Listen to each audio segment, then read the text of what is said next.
everyone, welcome to today's Explainer. Look, if you're gearing up for the RE5 exam, you already know the pressure is absolutely on. But today, we're going to transform that exam stress into a high-score win. We're tackling the RE5 questionnaire mania, diving straight into the 100 mock exam challenge to dissect exactly how these questions are built. This is all about working smarter, not harder, and learning to spot the sneaky patterns the examiners love to use. Think of me as your interactive quizmaster today. We're going to navigate 5 critical levels of regulatory legislation you absolutely need to beat. Level 1 covers the duties of an FSP. Level 2 handles debarment rules. Level 3 is all about fit and proper requirements. Level 4 dives into the FIC Act. And Level 5 wraps up with FAS Ombudsman powers. All right, let's jump right into the hot seat with Level 1, Duties of an FSP, navigating the General Code of Conduct.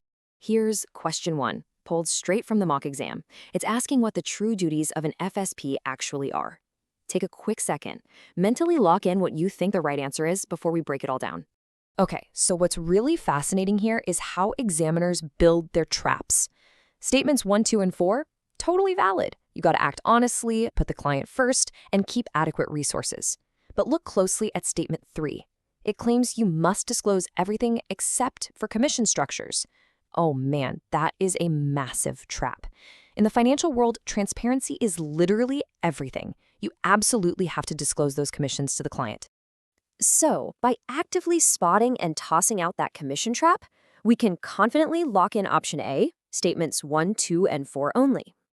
Moving right along to level 2, representative debarment rules. Basically, who gets to stay under the FAS Act and who gets the boot. Check out question 2. Why exactly would a representative be debarred by their FSP?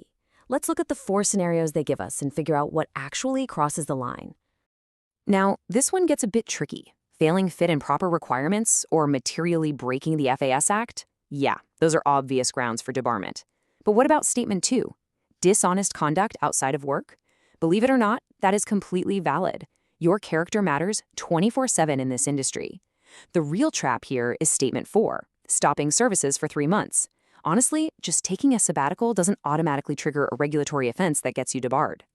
Since we know a simple 3-month break doesn't equal debarment, we just eliminate anything containing statement 4. And boom, that leads us straight to the correct answer, B.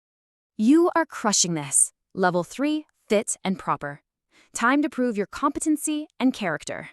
Question 3 is what we call a negative question. It wants you to find the odd one out. The one that is not a requirement.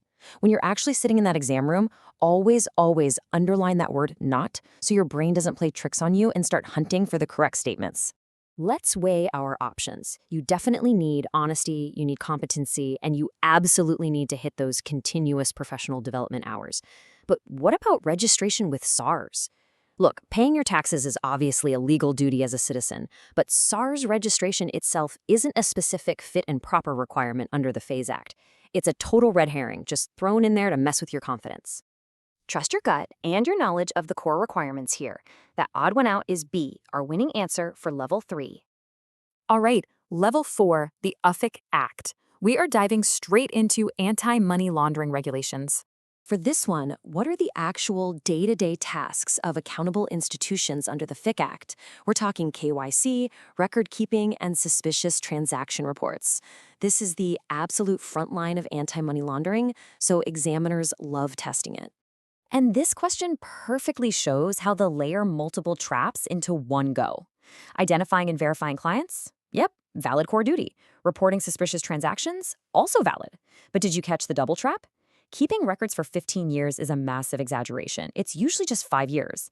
And informing a client of an STR? No way. That's not just wrong, it's a criminal offense. Just to clarify exactly why that last one is such a huge deal, let's talk about tipping off. An STR secretly flags unusual activity to the authorities. If you tell the client about the report, you're tipping them off to a potential investigation. That gives them time to destroy evidence or move funds, completely wrecking the case, making statement 4 a massive violation.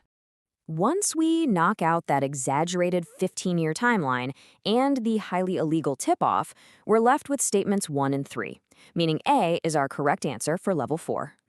Here we are, the final boss, level 5, FAS Ombudsman powers.